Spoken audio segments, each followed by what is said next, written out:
Hi guys, in this video we're going to take a look at how you can enable or disable password autofill to use with Face ID on the iPhone 13 or the iPhone 13 Pro.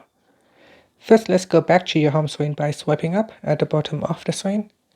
And on the home screen, tap on Settings. In Settings, go down and tap on Face ID and Passcode. Next, put in the screen passcode.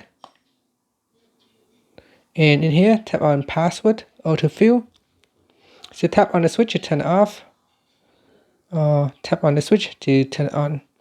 And when you are filling in a form, if it needs to use autofill service, it can use Face ID to do that. And finally, you can swipe up to go back to the home screen. Thank you for watching this video. Please subscribe to my channel for more videos.